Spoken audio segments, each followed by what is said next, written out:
পৃথিবীর সব থেকে আজব একটা সম্পর্ক, লং ডিস্টেন্স রিলেশনশিপ। মানে এটা শুনতে যতটা বড় লাগে না, সত্যি লাইফেও এটা ততটাই বড়। যদি আমাদের পার্টনার যদি লয়াল হয়, সত্যি যদি লয়াল হয়, তখন আমরা না অনেকগুলি মিস করি। যেমন কোনো ইভেন্টে একসাথে দেখা করা, আমরা দেখা করতে পারি না। কোনো ইভেন্টে একসাথে হাতে হাতে ঘুরতে পারি না। যখন মর্জি তার বাড়ির সামনে গিয়ে তাকে বলতে পারি না যে তুমি একবার বেরো, তোমাকে একবার দেখি।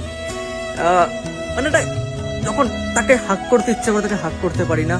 মানে লং ডিস্টেন্স রিলেশনশিপ যতটা বলাটাও কঠিন, মানে এটা বলতে আমি তোতলাচ্ছি, সেরকম এটা থাকাও কিন্তু ততটাই কঠিন।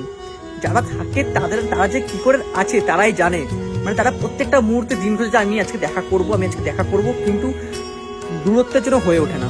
দুজনে একে অপরকে ভালো তো বাসে, দুজন একখানে ও ওই দূরে, কিন্তু মন কিন্তু সেই এক জায়গায় আবদ্ধ হয়ে আছে। শুধু বাইরে বাইরে দুজন থাকলেও কি একসাথে দুজনে আছে।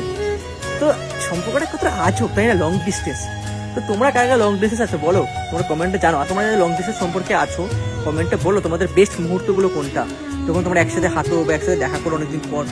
এরকম কয়েকটা মুভমেন্ট তোমরা শেয়ার করো, যাতে বাকিরাও তোমাদের দেখে আরো ইন্সপায়ার হয়, আরো মোটিভেট হয়। কারণ লং